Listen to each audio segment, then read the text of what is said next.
Okay, we are live. Welcome, everybody. So happy you're with us. It's a beautiful day, and who better to spend that time with than our pal, Jim Gale. Jim, great to see you. Welcome. Well, thank you so much. And it's a pleasure to be here. And it was wonderful to meet you a couple weeks ago at Gauss Landing. I know that was great. We had the best time. We were talking about that the other day, and we have a few questions about some of the plants you showed us. One in particular.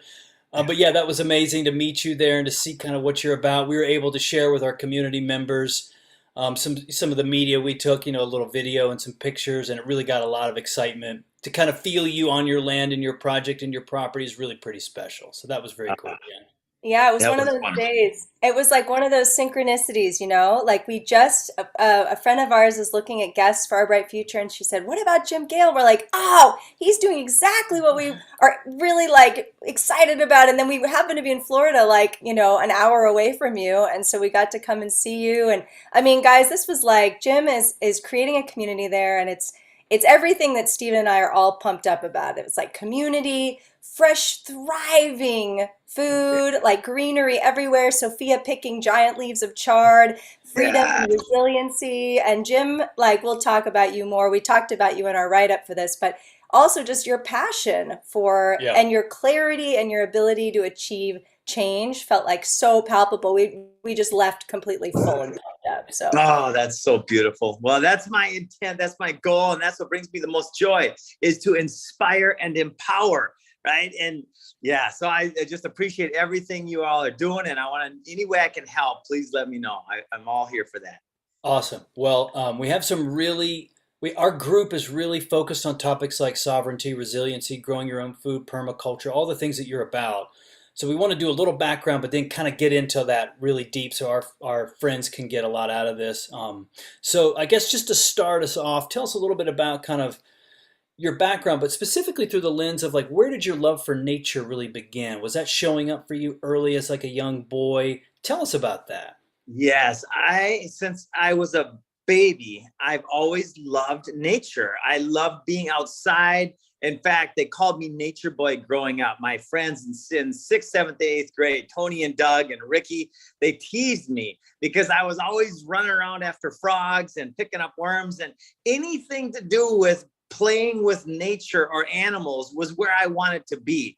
And so it's always been with me since way back. and did you have a follow up No, on no, that? go ahead. I was curious, we talk a lot about reconnection with nature and as a solution to our problems, and I'm curious about how that was for you when you were young. Were you questioning some of the systems you now question? Like, was that stuff with you because of your connection to nature, or is that something that came later on? It came much later on. I didn't question anything when I was a kid, except for why I couldn't be outside more or why I couldn't have a particular candy or sweet or something. I didn't question anything. When I started questioning things is really the first time I wrote my goals. And I was 19 years old, and the coach of our wrestling team had everybody write their goals. And when I first got the sheets of paper, my first question was, why the heck do I have to do this? I don't want to do this. Right. And then I set the paper on my desk. It was a Friday night. And I remember this so clearly and vividly. And I sat on the desk and I knew I had to have it done by Monday morning. But I didn't want to do it because I still to this day, I cherish my ADD. And ADD is a gift that has been given to us, that it's like our brain's inability to focus on things that we don't find valuable or important. This is like the most important gift in the world, right? To spend a lifetime focused on something that you don't even want to do. That's why ADD is so valuable. So, and by the way, this is like the permaculture principle number one: turn the problem into the solution. Right? Nice. The problem isn't ADD. The solution is ADD. So I actually, because it was for wrestling and I cared, that was why I was in college. I was in college not to go to school. I was in college to have fun and to wrestle, which was the same thing. I started writing my goals on Sunday evening. And when I started visualizing my life and myself in my life in the future, called future pacing, then something magical happened. Something beyond my ability to comprehend the value of just was happening.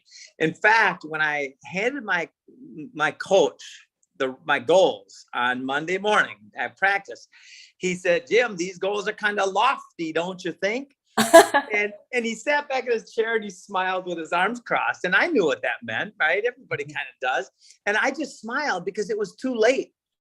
I knew that I could achieve these goals because I went through the process of believing it in my mind and in my body.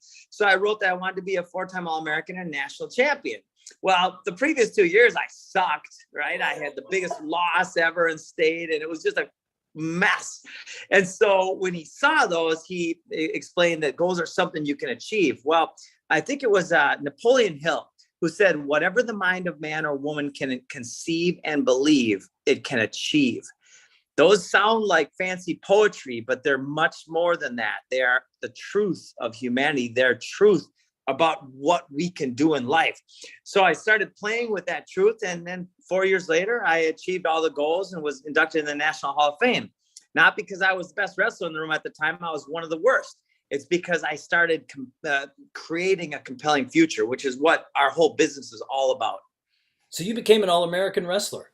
Yeah, 4-time All-American national champ. Wow, that is huge. What a thing, man. That's quite an accomplishment. I'm impressed. Yeah, it was fun. I walked off the mat 20-some years ago, and I haven't looked back. But yes, it was a lot of fun.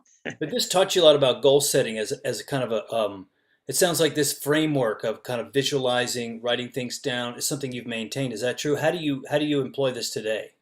It's more than true. In fact, my process has evolved incredibly. So I wrote my goals again. I then got done with college. I traveled around the world. I lived in Africa with the Maasai and Chiang Mai, Thailand, and all over these different amazing places, meeting amazing cultures and people. And I wrote my goals for the second time when I was 29, almost a decade later. And at the time I was backpacking, almost broke, living on $20 a day type of thing. And I had a job bartending in Surfers Paradise, Australia. And I would go in the daytime to Bond University and I would study the greats, Napoleon Hill and Zig Ziglar and Dennis Waitley and all the people who've changed the world. And I wrote my goals for the second time. And I wrote that I wanted to have $3 million in 3 years. Now, I had a bartending degree, experience with a teaching degree. So when I got home, my friends laughed at me and they even got angry. Like, it was such an interesting experience, but it's relevant to the point where if anybody has a dream of the future, that maybe when you express that dream, your friends and your family look at you and say, you're a dreamer. That's impossible. Don't listen to them. In fact, you might not even want to share your dream with them, because this is a very common occurrence. When you start saying things about yourself in the future, people say, I don't think that's possible. And sometimes people say, oh, you're probably right. And that's the end of it, right? Mm-hmm. So anyway, same as the wrestling story, I was past that. It didn't matter what they said. And then about 3.5 years later, we did $1.3 billion in sales. And then I bought a boat and lived on the ocean for a year. They thought you were really crazy. They thought I was crazy. And so did I, because I got bored silly. I need to do it. I want to. I get to do things. We all do. Right? And I got so bored there. I was actually writing poetry, which is just hilarious to even admit. If my friends heard that, they'd laugh. But I loved it. Right? Like, it was really a transitional period in my life. Oh, and then to get to the point of the evolution of the process now, and this is so profound. Oh, now when I want to experience something new or to manifest, I do a lot of meditation multiple times a day. I take breaths and I center myself in here. I understand. I don't understand or overstand anybody. I understand myself. And then from that place of a peaceful mind, that's when the ideas come, and that's where the magic is. Cool. Well, it's so inspiring. I mean, thinking about ADHD and how we medicate to try to get people to focus on things they're not passionate about, and then how much you've pursued what you're really passionate about. I love the story about the boat, because I know that a lot of times we have this vision, oh, if I could retire early, I would just relax or something, but really there's a purpose and a drive and a meaning to our lives. And obviously you found that you got bored. And is that when you moved to Costa Rica? Like, when did you discover permaculture? It was after that, right? It was right after that. So I was looking for something to do. I had started a foundation called the Wisdom Foundation. My goal was to get emotional intelligence taught in every school in the country. When I got into the school system, I realized that they didn't want to learn it, that they were not there ready to talk about these different changes at any significant level. So then I heard about Costa Rica. I had visited before, and I immediately knew that that was the next phase of my life. I ended up buying a property in San Juan del Sur, Nicaragua, and driving my car all the way to Dominical, Costa Rica. And when I got out of the car, the cicadas and the life of the jungle was just like explosion. And I was just like, wow, I'm home. Yeah. I can totally see that. We've been Totally. I could feel that in my body right now. we know Dominical really well, actually. I can imagine that. Yeah, right up that road there with the jungles, the howlers are probably howling. Oh, yeah. Going nuts. And that's when I learned. I had my first two daughters, and that's a life changer, right? As a parent, we look at the world not through our what's in it for me tomorrow mentality or kind of perspective, but I started asking questions. What's the world going to be like in 10, 20, 30, 40, 50 years? What's the world of my grandkids going to be like? And that's when I learned permaculture. And that's when I also read Pilled, and I started learning what the real problem was and is. And I went through that period of pain and suffering, that period of cognitive dissonance where I had competing belief systems in my head, and they were causing some headaches. Yeah, tell us more about that discovery. Like, what happened to you when you discovered permaculture at this time of pain? Like, I know you've talked about like being in the problem and then kind of a solution arising. Tell us about that. So it's kind of an interesting, I love red pill stories, right? When you start opening the mind to a possibility other than the Pledge of Allegiance and all these different things, which can be, it's like a half truth, right? There's some beauty in pledging allegiance to something that's good. There's also some nefarious things behind it. So I was in this, we have a little expat place in Costa Rica where all these different expats meet and just have a beer, coffee, or just talk. And I never forget the room, right? It's just a table, and there was a couple homeless people and a former New York City police officer, a former CIA agent, according to him, an artist. My dad was a pipe fitter, and me.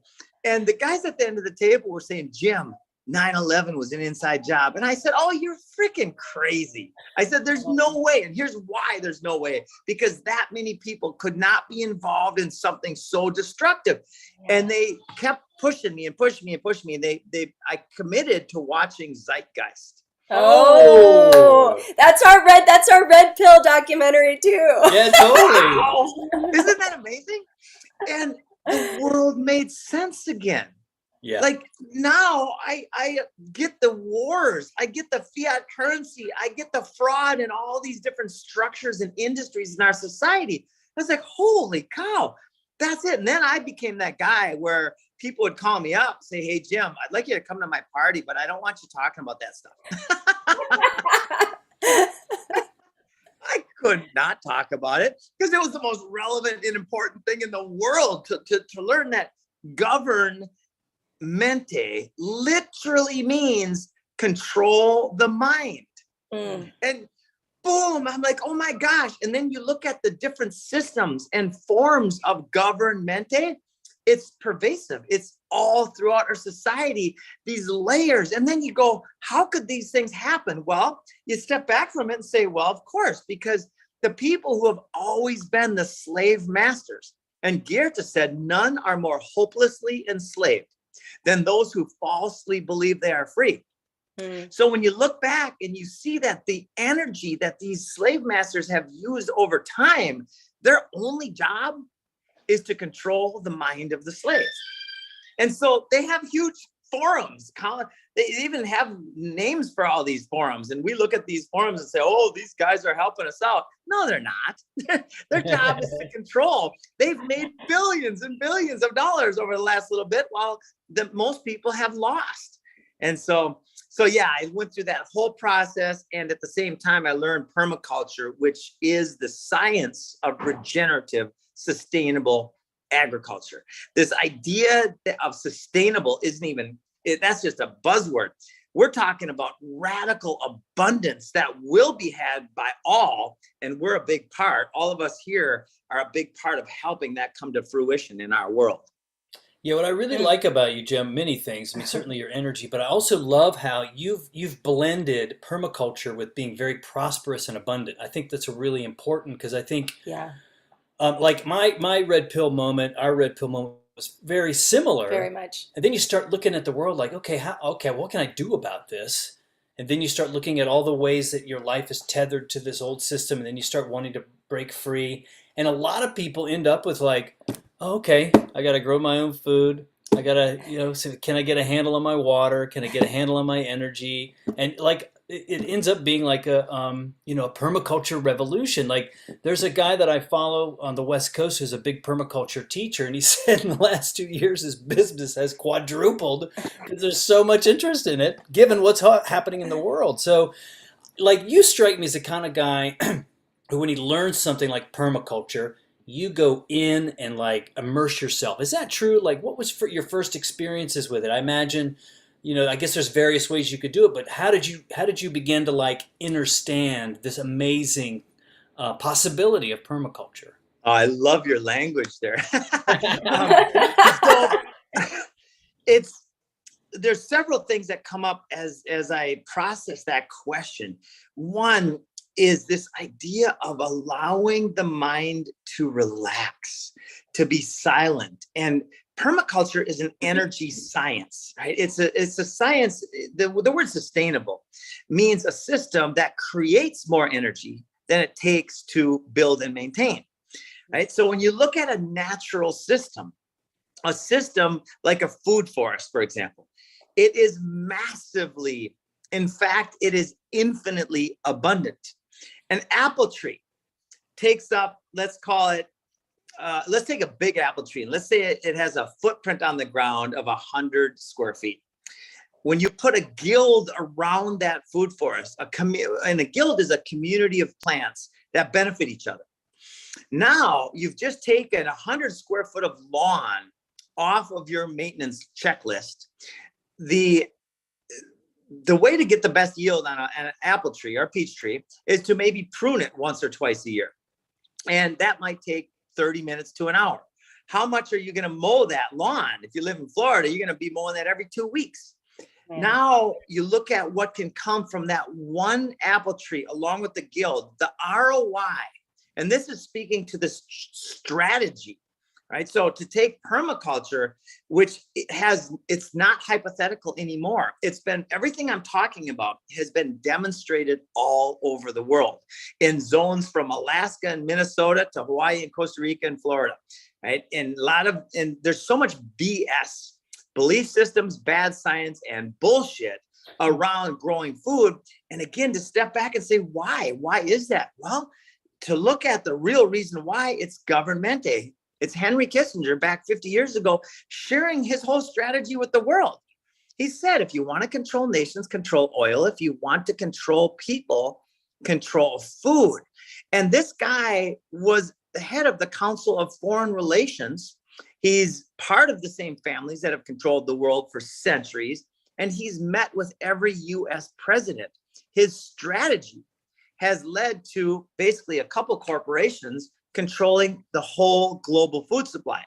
So all of this information, this knowing, has created this strategy whereby we turn the problem, which is centralized food production, into the solution. Centralized is the problem and poisons. Decentralized is the solution. And so I get off on little tangents every once in a while, but they're relevant, right? So if I didn't answer your question, please ask it again. So what was your first, like, when you learned about permaculture, what did you do? What was your first experience with it? Yeah. Like actually creating something? Well, like you inferred earlier, I went nuts. I became obsessed. And there's a major component that has been radically important for me in my life and for everything that's going on, is I became obsessed. Now, what feeling do you have in your body when you imagine being obsessed? Is it freedom or is it slavery? Is it joyful or is it scared? Is it scarcity or is it abundance?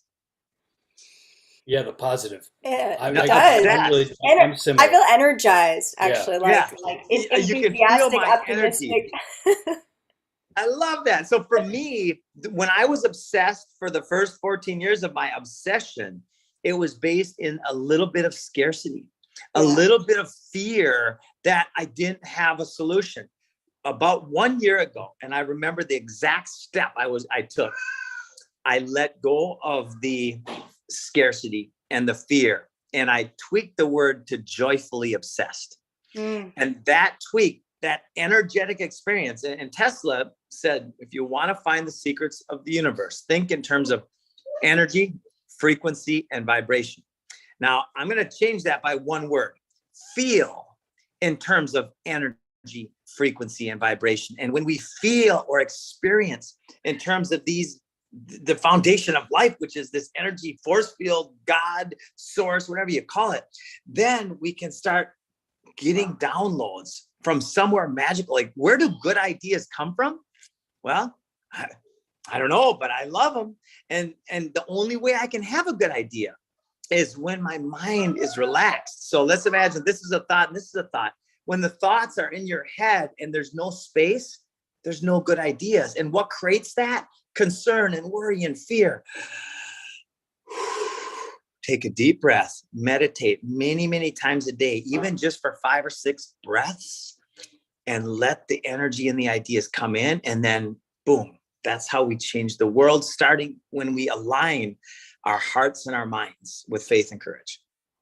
Yeah, beautiful. Yeah, it's so exciting. And I know you said you were going on a tangent, but actually, I was going to ask you about that disconnection from our ability to grow food, or that thinking, that overthinking, like, oh, I can't. Like, so many of us have that mentality. And obviously, it's the government day, just like you said, why do we feel that way? Because we've been conditioned that way. And I know me for myself, like, I've wanted to grow food for 10 years and I've kind of dabbled. I took a gardening class here, I did a little bed over here. And finally, we have some land that I'm going to do something on, but it's taken a while, and I know a lot of people are that way. So when you were talking about that, I know we can come sometimes in these times from like a scarcity mindset, like I'm not going to have anything, or the prepper kind of feeling. Whereas the feeling we had with you was this like real abundance. So tell us about like where you went from there in terms of creating food forest abundance. Like you had that shift. It sounds like that you were kind Yes. of obsessed in this contracted Yes. way, and then this idea came to you. Tell us about that and what Oh, it's about. I love that. There's so many layers. And one of the layers that just came to mind is this idea of this language that we use. We literally have the language of a slave society, right? Like when we say we have to, need to, would have, could have, and should have, when we open up and real eyes, right? The language that we use is a foundational component. So we get to, like, we're sitting in the most incredible time in the history of humanity that I'm aware of, right? Which has, by the way, been rewritten by this by the slave masters many, many times over. But when we get to take action that's inspired in spirit, right? Enthusiastic foundation, then we just start planting seeds. We start opening up our mind to the possibilities. And so a year ago, I let go of all this desire to control, because control is a scarcity mechanism, right? And it's pervasive throughout so much of a society, but that's the part we get to let go and release, this need to control and to flow with the energy. So I meditate every day, and I'll give you one specific on this. I spent about $250,000 getting a franchise document ready so we could franchise this method, this strategy of bringing food forests everywhere. At the end of spending that money, I had a 244-page FDD and an 89-page operations manual. over 300 pages of control and government. It made me sick. I threw the whole pile of bullshit in the trash. And now we have a 2-page document. We have no non-competes. We have no NDAs. We have no patents. We are about inspiring and empowering people to grow food. And so when that's the foundation, it's so freeing, because somebody says, oh, what are your guarantees? What? There's no guarantees. Here's what we will guarantee. We'll guarantee our best effort. And here's why we will do that. Because I think that if we don't, then the world could suffer massively, which means I will suffer, which means my kids will suffer. And that's my primary motivation in life, is my kids. I want to create the foundation for them to have the best possible life they can have. That's beautiful. We feel the same. Yeah. So currently you're working on this amazing project, let's call it, in Florida. Why don't you describe for everybody kind of what it is and how permaculture is sort of the spine of it, or in the real heart of it? Yes. So Galt's Landing, there's a book called Atlas Shrugged, written by Ayn Rand. And my buddy Brian is very knowledgeable and wise. He was telling me things 10 years ago that I didn't believe. And turns out they were true, right? About these people that it seems like, based on their actions for decades, that they want destruction of things. I mean, using poisons to grow food is insane. Using poisons, the lawn, 40 million acres, takes more poisons than any other chemical. So we're, okay, again, problem, solution, right? So what can we do at every layer of this puzzle of freedom to demonstrate what's possible? So Galt's Landing came to, and this is mind-blowing. So I grew up on a lake. I'm a bass fisherman. I've always loved being out and fishing. And I had this vision a long time ago, having a lake. Like, when I ever heard of these big lakes, I could be out. It's a private lake. It's a 430 acre private lake. We've got the only dock on this lake. And I was like, that's impossible. In fact, when I went to the local realtors and I said, we're looking for a property with a lake and a runway, because he's a pilot, they laughed. They said, that's not possible. I said, I think it is. I got a call 2 weeks later, and he goes, this guy, Bob, a great guy. He goes, Jim, you're not going to believe this. I don't even believe it. But the exact thing in the exact area that you're looking for is available. And we bought it immediately. And so from this property, which we are developing to be completely off grid, there's no grid, there's no electric, no water, no anything from outside except for a road. And we're at the end of the road on this private lake with a runway. And we are developing an off-grid demonstration site with 10 homes, 10 home sites, and we're sold out. And each home site will have a different food forest landscape and all energy systems. In fact, we've got amazing people coming to us with energy systems that are more efficient than anything out there. And we're going to be demonstrating all of it. We're building, the first thing we're building, Brian's house is pretty much done, is a studio, so we can demonstrate what real freedom looks like. And this is what blows people's minds, because if I talk about off-grid, most people think of a cabin in the woods somewhere. Yep. No. We're doing luxury off-grid, and we're demonstrating that it's a better ROI on every single level, on a cash level, on a freedom level, on a health level, and every level. This is the way that we get to live our lives. Wow. So exciting. And I know you have many different offerings through Food Forest Abundance. And one of your missions is to put a food forest in every backyard. So maybe we can talk about, like, how do people do that? Or how do you guys help people do that? And maybe you can demystify some of the things about permaculture to overcome some of these, conditioned fears we have about, or conditioned obstacles. Like, maybe break it down, like, really practically for people. Okay. The first thing that I would love to say about permaculture developed by Bill Mollison, they talk about fair share, earth care, and people care. We don't use the word fair in our family because that is such a misrepresented word. And also, I like to point out that sharing is sharing. Like what we're experiencing now by some of the people in the movement that talk about sharing is force and violence. sharing at the point of a gun or with threat of incarceration is not sharing. So that's kind of a foundation of permaculture, the voluntary exchange of value. And then to use the science of permaculture, which is basically modeling after nature. Nature has it all. Like the amount of food producing plants and trees and bushes and shrubs and mushrooms and everything is infinite. In fact, just in the last 20 years, the actual number of classified food producers has went up 10x because people from around the world are comparing notes as to what they're growing and taking and looking at different ways.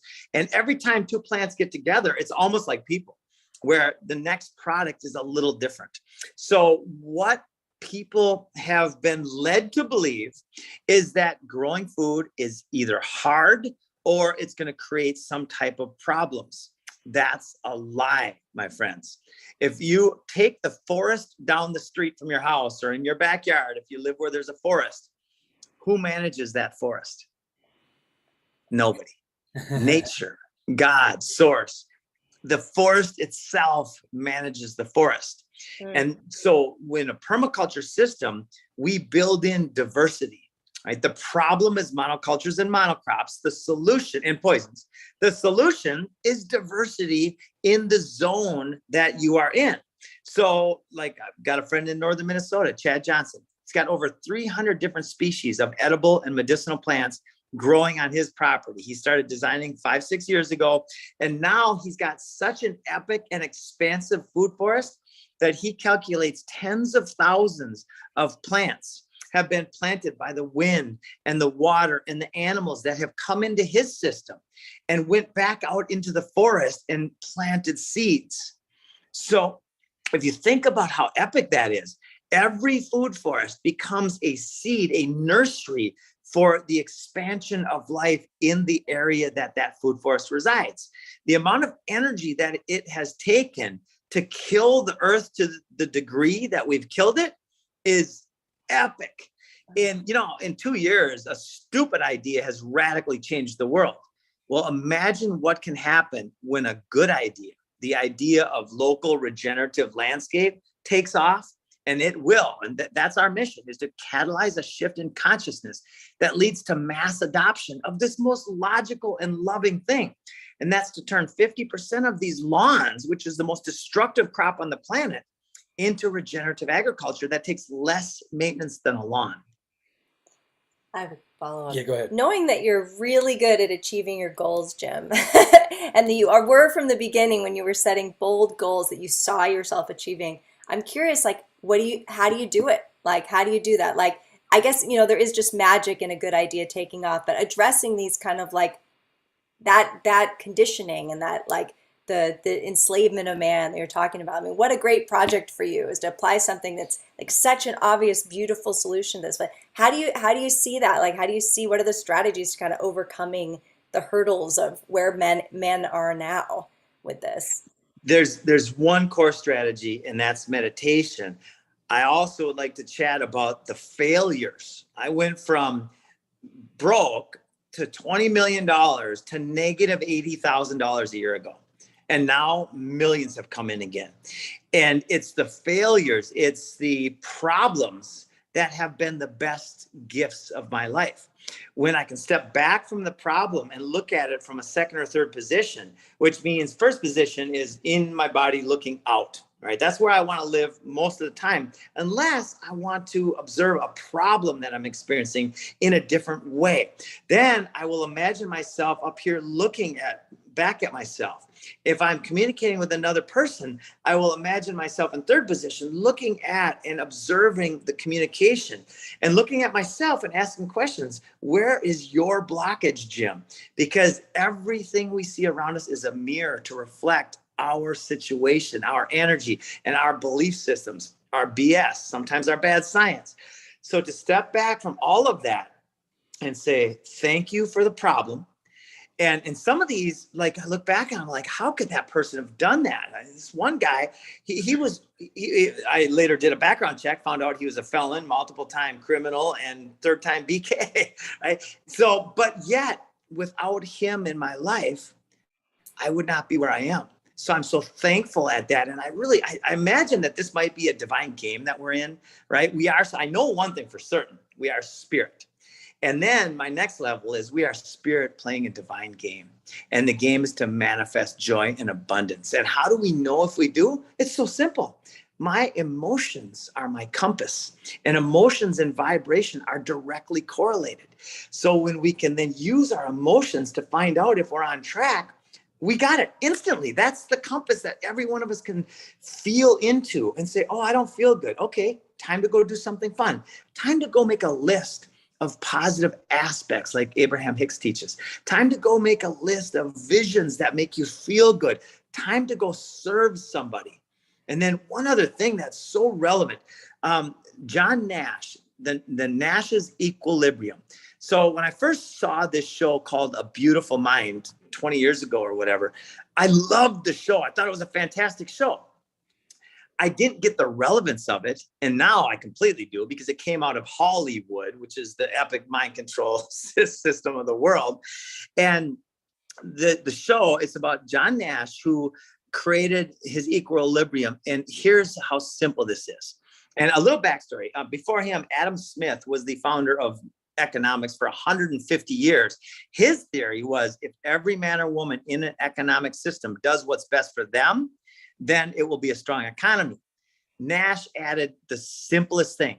If you do what's best for yourself and others, then mathematically and logically and spiritually, then this creates abundance, and it takes out the unethical practices that people who don't get the and others part practice, right? So everything we're doing is what's best for us and others. So if you're feeling shitty, first allow your mind to silence and then go serve somebody. And when you do that logically and strategically, then everything opens up. Well, I really relate to that in my own experience so much. Like, I mean, it's such a simple idea, but you know that you feel better when you're aligning what you're doing with what serves others. It's so very clear. It comes up in our community all the time. We got a really good couple of questions in the chat now, which actually kind of dovetail into where I wanted to go Yeah, next, it's which was, perfect. and this is from Anne Marie. What would be the first thing one might do when at the very beginning of your first permaculture garden? And she says here, in a friend's backyard, flat and no trees, very sunny. So like some getting started. How do you begin? Yes. Imagine you're taking over a yard, one of these American yards that are just endless. Where do we start?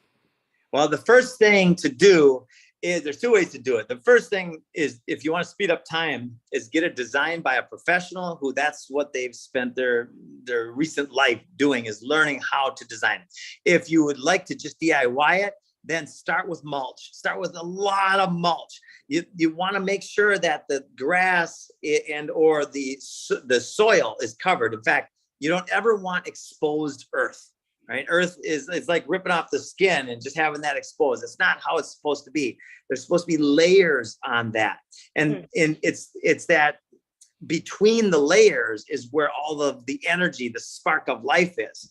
So start by getting a lot of mulch. Now, if there's a lawn there, you'll want to suppress the lawn. There's two ways to do that. You can either get a lawn cutter and cut it out, or you can put layers of cardboard on top of that. Cardboard will decompose over time. So mostly what we do is we put layers of cardboard down, then we put good soil. Now, this is where you'll want to go to your local nursery and get some really good soil.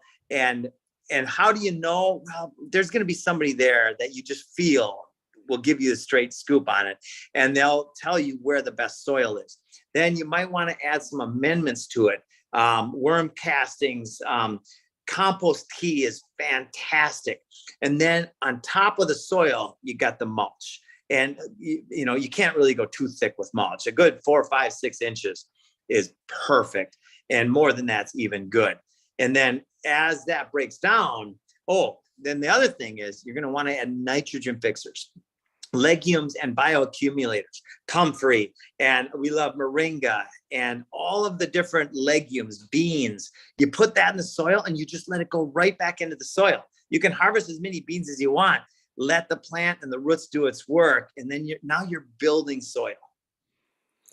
Yeah, and when we were visiting Galt's Landing, what area have you planted there so far? It's not like humongous, right? Can you tell us like kind of what balance of things you've planted there, like to get started? Like what's the kind of magic of that balance? Because you've got kind of like edible foods, you've got like toilet paper plant, you said you've got, tell us about like maybe if somebody's getting started, what might be some of the things that they could plant or plant near each other? Right. What strategy would you use for using a small space in different ways? In a small space, I would first create the layers of soil. So probably cardboard and soil and mulch, depending on your area. And then I would put the legumes and nitrogen fixers and the annuals in there at the base. Now, in some places in the US and around the world, the fruit tree nurseries are literally sold out. And they're telling everybody, we won't have any more fruit trees for the rest of the year. The demand is through the roof, where the supply has remained fairly constant. So then you start looking to your neighbors and maybe air layering or grafting and start bringing in stuff from kind of the diversified, decentralized network. But annuals are important this year because the food supply chain is hurting now. And so my favorite two crops are going to be potatoes and sweet potatoes. Other starches, juca or cassava and taro, and then the annuals, and learn how to, which is so easy, by the way, canning and dehydrating these amazing gifts is really important too, especially if you live in a colder climate. Now, here in Florida, the first thing we did is syntropic agroforestry, which is just a fancy way to say rows of diversity. Right, we planted 2,000 feet in about 5 different rows. And in that 2,000 feet, we now have over 100 different species of food, different types of plants and edibles growing. And we have so much food after 7 months that 90% of it is going right back into the ground, especially all the leafy greens and lettuces. But that's okay, because it costs so little to put a pack of seeds in the ground. We got way more than that out as a return. Right? It costs $2, $3, $4, $5. Well, 1 head of lettuce is that much now. Right? So if the other 6 head of lettuce go back in the ground, it was still worth planting that whole bag. Right? And now we can take seeds. And that's the other miracle. I mean, 1 freaking apple can provide you 5 seeds that can do 5 new apple trees. It's just endless abundance when you start getting into it. And the most important abundance, well, there's layers of importance, but the feeling you have when you're out there in nature growing food, there's something magical about that. Yeah. It's Oh, it's very so empowering, magical. isn't it? So empowering. Yes. I think it'd be interesting to hear you speak about the nuance here, because it sounds like what you're describing is a garden. What makes it permaculture? How is that? What's the distinction? And maybe tell people a little like what annuals are versus perennials, because sometimes Oh, those seem like obvious words, but maybe they aren't. yes. So annuals are plants that you plant a seed, like a tomato or a cucumber or a squash or broccoli or carrots, and then you harvest, and then you plant another seed to harvest again. Now, some tomato plants are lasting 5 years. Some cucumber plants can last almost a year, and so on and so on. So they can last a little bit of time, but perennials are the ones that last for years and sometimes thousands of years. So permaculture, compared to regular gardening, if regular gardening is done without GMOs, which, by the way, do not produce a seed for the next year's crop, which is incredibly not logical on any level, except for if you own the company, and then it's criminal logical. Of course. Right? It's like planned obsolescence, which is criminal. It's just a waste of resources. So permaculture is a regenerative soil building system. Right? Even the UN, which is not a good organization in my studies, and farmers and permaculturalists around the world have said the same thing. We only have a couple generations of soil left in places around the world where we grow the most food. Well, that's why, if the problem is that centralized thing, when we grow food in our backyards that is actually done in a permaculture or regenerative manner, whether that be straight up gardening or a permaculture design with perennials, you're actually building soil over time. So the more you get, the more you get. So one other quick follow No, up. go ahead. I just because I'm contemplating our garden right I know now, this and is I'm really actually looking relevant out for us over right the now. ground right now. But when you describe the nitrogen fixers, the comfrey, are you planting those when you're also planting those first annuals? Are they simultaneous? Because they talk a lot about like a cover crop maybe coming in a year ahead of time of comfrey or something like that. But are you doing this at the same time? The ultimate way for permaculture is make slow adjustments to observe and interact and to make adjustments. Problem is time is of the essence. And so if you have all the time in the world, then you plant all sorts of bioaccumulators and nitrogen fixers and ground cover crops. And then 2 years later, you go in and you start planting your perennials. Well, I feel like there's some time issues going on with the global food supply chain. So to speed up time, you can get design, and you can also buy soil. You can also buy mulch. You can also speed up time by buying the soil amendments. And so you can do it either way, but that's where we're going is let's get this done. Yeah. And Cool. is the word mulch, that was just one of those things for a long time. That was just one of those those like obstacle mysteries to me. Is it just basically like something that covers the ground that's an organic material? Or like, because it can be many different things, right? Like there's so many different types of mulch, but. That's exactly right. If it lived once, it can live again, right? I mean, newspapers can be mulch, and cardboard can be mulch, and eggs. And I, by the way, put everything in there. Some people say don't put meat in there or don't put these things in there, as long as it's not a big carcass of a fish or a turkey. And if it is, I still put those in the ground. I just might not put them in the same compost pile where I might have the neighbor dogs fighting over it, right? Just to use some logic in that way. But yes, mulch is anything that lived once, it can live again. We definitely have a lot of happy animals eating out of our compost pile here. Yes, we do. We do. Somebody asked in the chat about pests, and can you talk about how permaculture also how you address the issue of pests in permaculture? Because I know there's some creative ways. Well, thank you for that question. It's one of the most important questions. One is how much time is it going to take? The other one is what pests are going to be involved. And I want to share one example. I looked this up not too long ago. Snakes and spiders combined kill 11 people in the United States per year out of 330 million. And those people are probably not very healthy anyway.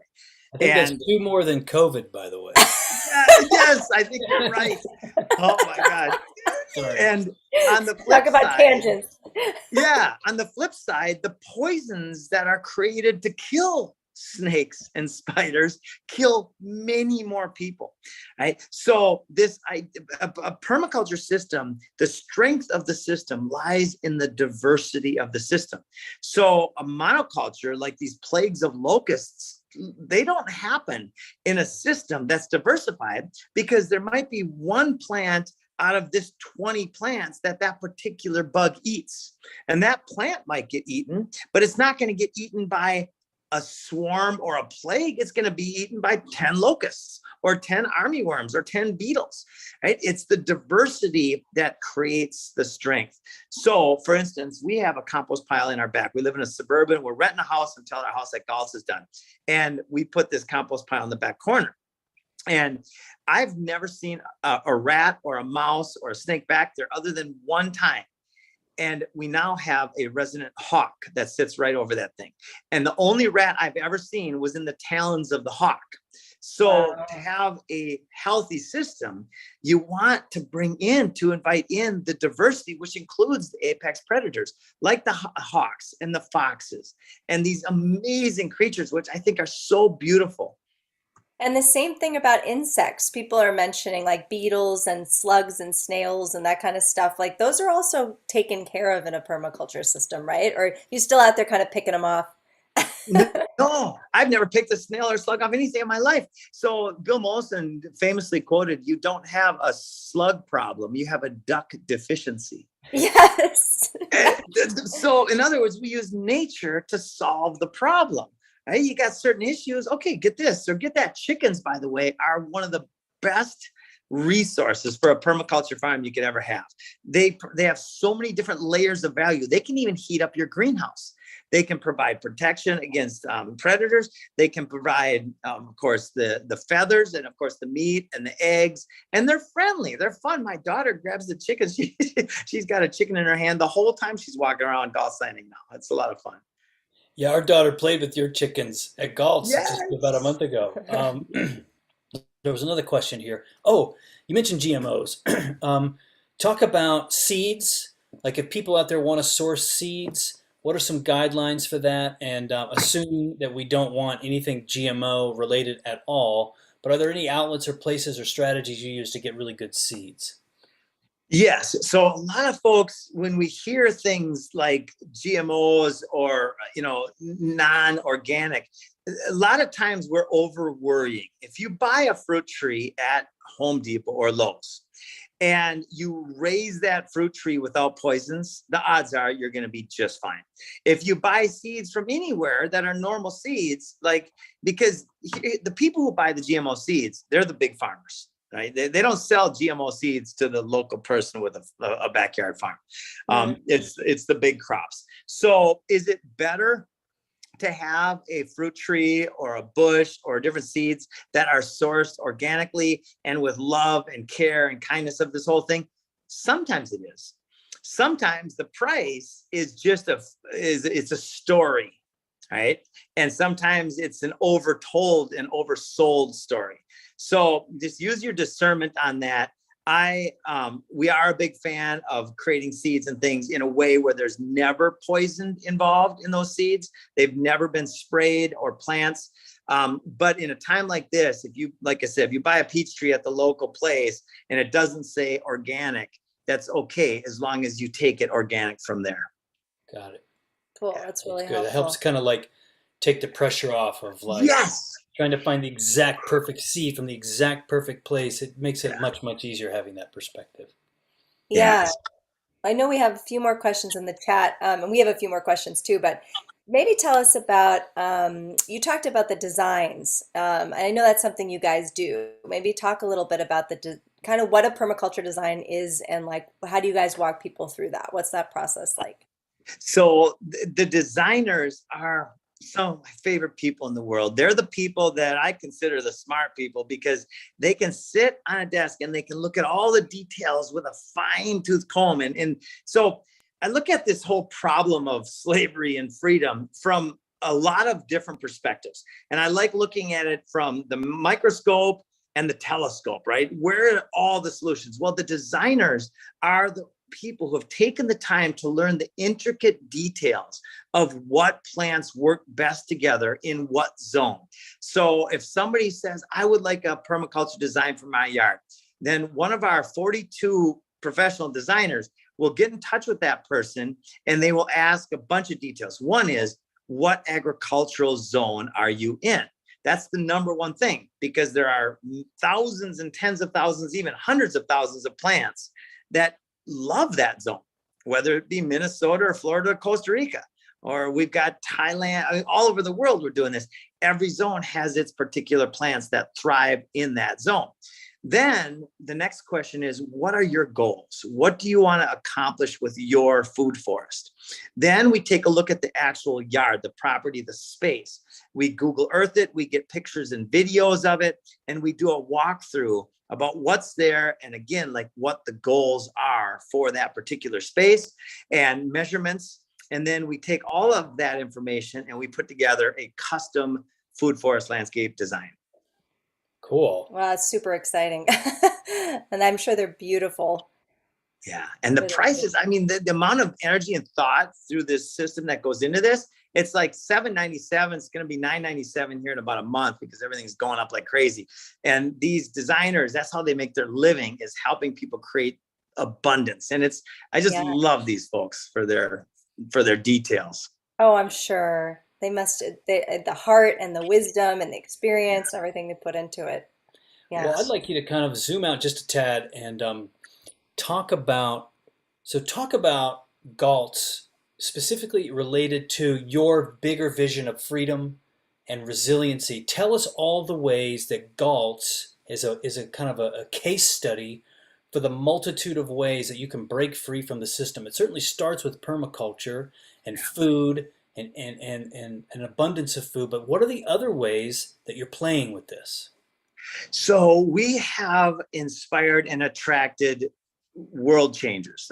David Avocado Wolf has become a friend, and Darren Olean, who won the Emmy last year for Down to Earth, and Adrian.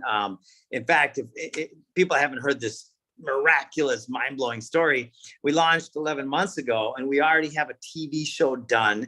The pilot's done, called The Land of Plenty. And thanks to Fraser and Judy, they were the producers of The Crocodile Hunter, which was my favorite show for 10 years of my life, right? And then Adrian calls up, and he was my favorite actor for 5 years of my life back in my 30s. And so now we've got my favorite producer, or the producer of my favorite show, and one of my favorite actors calling me within 48 hours of each other.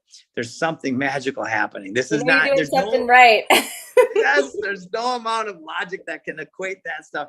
So we've got a show, and the show is going to be basically demonstrating in these amazing influencers like Joel Salatin. We just started working together, and many more amazing people. So now we are basically putting it all together so we can demonstrate through this incredible network of social media influencers what it looks like and feels like to create on every level this freedom.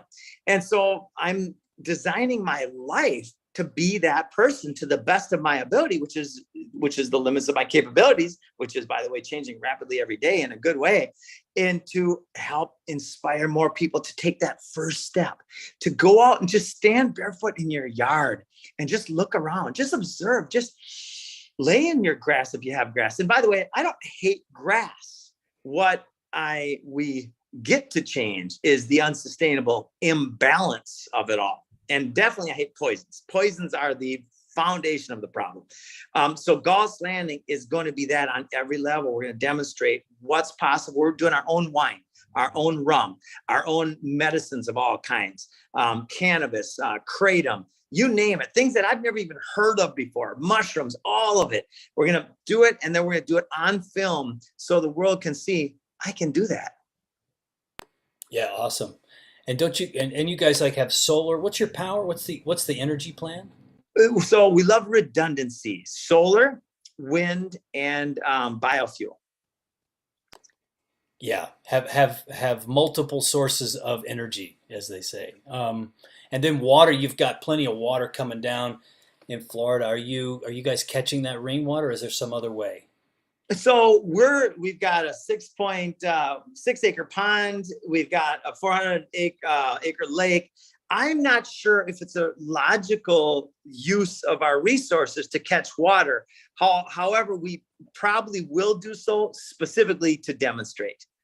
But in most cases, most places, it absolutely is a no-brainer to catch water in multiple different ways. Rooftop water catchment is kind of the most obvious, but the other one, and the one that we are doing, is creating swales or ditches on contour. They could be 10 feet long and 1 foot wide, or they could be 10 miles long and 100 meters wide. And what that does is it slows down the water. So here's what happens when it rains a heavy rain. That rain, especially if you have exposed earth, it will take and wipe off all the nutrients. It'll take and put everything down into the ditches and the gullies. Right? You see a lot of stuff growing on the sides of the ditches, but nothing's growing in your yard because the rain just took all the good stuff away. So you want to capture and slow it and sink it. Right? And how do you do that? You put a little blockage, a little dam in there. The rain will hit that and it'll slow down and it'll sink into the landscape. And then now you've got a water-filled landscape. And that's the foundation of life, is having that water in there. Yeah, cool. That's wonderful. Nice. A friend of ours just asked in the chat, I bought a place that's been using pest poisons after many years. How to rid the land of the poisons. That's something our land has just been way over fertilized here and overworked. But in terms of poisons, what do you do? This is another great question. So we stop using them. That's it. You just stop using them because nature is so powerful that's why it takes, there's poisons coming at us from everywhere all day long. the vibrations in the music when they changed from 432 hertz back to 440. I mean, there's just layers and layers of crap in the water and stuff in the skies and stuff they're spraying. So first, just stop spraying it. Then when you build soil that nature is going to overwhelm that poisons in a minute. It's not going to be an issue. Cool. Wow, that's great. That's very encouraging. I'm not surprised you had an encouraging answer. I'm thinking about Galt's, like, do you see it as kind of a prototype for other communities and possibly for, yeah, what do you think about that? I know you're just building this now, but I know you have a vision for ahead, so I'm just curious about that. Yeah, we have developers coming to us. I just got an email from one a little bit ago that's constantly saying, how can we improve our development? And here's the fun part is Galt's is very profitable. We're sold out. The realtor said, oh, you can't sell it out that quick. You don't even have your first house or anything done. No, we did. And the reason why is because we are solving problems. People see what's going on. And when you can share with them that your community, in fact, I love this. This is so much fun. What's our HOA dues at Galt's Landing? That's just silly. It's a profit center. We don't have expenses. We have abundance. So we turn the whole thing upside down. There's no freaking dues. We use our common area to grow food, and that food is worth way more than the expense. So we have 2 full-time people, and they make enough to pay themselves and have everybody have food plus a lot more to sell. Yeah, nice. Which is the way it should be, abundance for everybody, right? Yes, it's so mind-blowing that people are like, what? Like, everybody has dues. Well, not if you do it logically. Yeah. Yeah, I can see this. I can see others popping up, other places. It just seems inevitable. Like if it's moving, this kind of energy just feels like it's going to start to spread. Yes, it really is. And very soon we're launching Topia. Oh, we're just going to ask you. Go for it, Jim. Jeez, what is this? This is the cherry on top. We're not playing around with these crazy people. We're going to launch a barter tool. All right. It's similar to a currency or money or crypto. It's an exchange of barter mechanism that rewards producers. It is a decentralized on every level as far as the distribution of it. To get Topia, people simply have to grow food and sign a smart contract that they promise to grow food ethically, which means without poisons. That's it. That's it. And people go, well, wait a minute, I'm going to get money for growing food? Yes, you are, because that's what we need to reward in our society. That's what we get to reward in our society because it's better on every level. So we're putting out these billions of Topia here over the next year and a half, 2 years. And then every one of those food forests becomes a bank, becomes an exchange of barter tool with this extra layer, which is called Topia. And by the way, I'm learning a lot about language. Both utopia and dystopia don't mean Topia. Top is just top. Topia is top, right? So we're putting all these systems in. So anybody who gets a food forest will also be allocated that equivalent amount of Topia, which can only go into the market. You know, you've heard of mining and minting, right? Which is how these currencies typically work. They're mined or minted. Topia is mined or minted by growing food. That's it. Just grow food and you receive this barter tool that you can use to incentivize your community to do the same. So it's abundant. It's a currency that creates abundance by its very nature. Yeah, awesome. Oh, we're so into new currencies and it just feels, I know, why play around with those guys anymore? So what do you imagine like bartering with it for? Like, how do you imagine it being used? I'm so curious. This can be used for anything, for the exchange of any kind of value that society wants to create. Buy cars and houses, all of it. It's going to be a tool that basically is linked to the value of food. Now, what's the value of food done in the last 2 years? And what's it's going to do in the next few years? It's going to go up massively. And there's a couple of things about this. Our goal is to work ourselves out of a job, because once we're done, maybe 12 years, 15 years, we've passed the tipping point to such a logical degree that there's no going back, because everybody sees the logic of what we're talking about, right? The idea whose time has come. This is it. And so it's going to go by its own nature, just obviously everywhere. And so I tell all of our food forest cooperatives, and by the way, if anybody wants to be in this business, the business of helping people grow food, we use our design team as a support and all the layers of support, and we support people who want to help their neighbors grow food. Well, we'll probably be done in 15 to 20 years, but guess what? The world will be radically abundant by then. Yeah, say more about that. I was going to ask you about the cooperative model too. So like if somebody feels that it's part of their mission to help their community, like how would that work? Because that feels like a strategy. That's like exponentially moving yourself around the world to build food forests in every community. You're exactly right. This is how we go exponential is people say, I want to be part of the solution. I would like to support. And what I found, a lot of people in the permaculture, gardening, growing network, they don't want to be sitting behind a computer doing marketing and doing all this stuff that I don't frankly like doing either. I love this. I love communicating. Well, so do they. They want to be out in the field and talking and helping people, serving people. So our team, that's what we do. We do all of the details, a lot like a franchise, but without any of the control mechanisms. And we help them create a successful business. We just had a record month. In fact, we doubled last month's design sales. And now we've got over 100 food forests going in around the world. Everyone becomes a demonstration site for their neighborhoods. In a year from now, we'll have 1,000 or 10,000.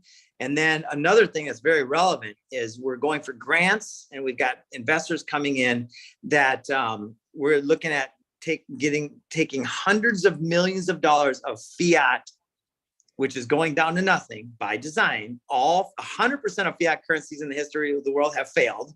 Right? Usually it's 29 years. We're on about 50 or whatever. And we're turning that fiat into compost. We're literally turning it into food.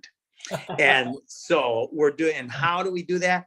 By putting food forests in public areas, in schools, in parks, in community centers, and inspiring the people around by creating the educational structures around those food forests where people can go in and literally get free food and also learn about food, which is so important right now. Yeah. Wow, that was the I got chills moment there when you were talking about turning fiat into compost, because we all know it's going away. Like I'm so inspired by that right now. We have a Awesome. couple, that's awesome. We have a couple questions that were sent in advance, so I'll ask you one of those. You may have addressed this a little bit, but let's address it directly. I live at 4,800 feet in the Colorado mountains. I have a fenced-in backyard with dying grass. I refuse to waste water on it. My dream is to transform it into permaculture and grow my own food. I'd love for it to be a community garden. It's possible and likely we will get snow through May. When and how to start? I have a hard time growing plants and want to be successful. Will food grow at this elevation? Is it affordable to start? I'm excited to learn more. Oh, that's so beautiful. So I'll ask the question, do any plants grow at that elevation? And the answer is yes. Then those plants can be food producing plants. So in a situation like this, everything starts with design. The design will incorporate all of the things we talked about, including including the ag zone, including your goals, and including how to catch and store water off the roof and in your land. And I believe that Colorado is one of the states where it's illegal to actually catch rainwater. And I say bullshit to that. I'm going to break the law, because if the law is immoral, then it's our duty to not follow this insanity. So that's what I do. So but then also putting the systems or the structures in your yard to catch water when it does rain. And I know it doesn't rain a lot there, but when it does, when you sink that water into your soil, then you add watering, especially at the beginning. The first 12 to 18 months are when the plants are the most fragile. So then instead of wasting it on your lawn, like you said, put it logically and strategically into your food forest. Oh, then when you have layers, by the way, when you have like a few inches of good soil and a few inches of mulch, that mulch becomes like a sponge, and the water doesn't evaporate. It actually goes into the mulch and the soil. So you can actually conserve a lot of water that way as well. Nice. Yeah, That's Yeah. crazy about rainwater catchment. I know. It's My most gosh. insane. I mean, I shouldn't be surprised at this point, but We have quite a lot of people interested in how they can maybe connect with with Galt. Are there volunteer opportunities? I know the properties themselves are sold out, but how can people interface with that, or can they? What are those? Yes, they can. Probably going to our website and signing up. We've got a newsletter we put out about once a week with all the tips and tricks on how to grow food and permaculture. And then all the classes. We had our first class at Galt's last week. It was fantastic. I mean, many of the people as they're presenting their designs, like there was tears all over, and it was just so amazing. So we do classes regularly. We also have networks all over the world now doing classes. So basically just get in touch with Food Forest Abundance, and we will keep you informed on all the neat things we have going on.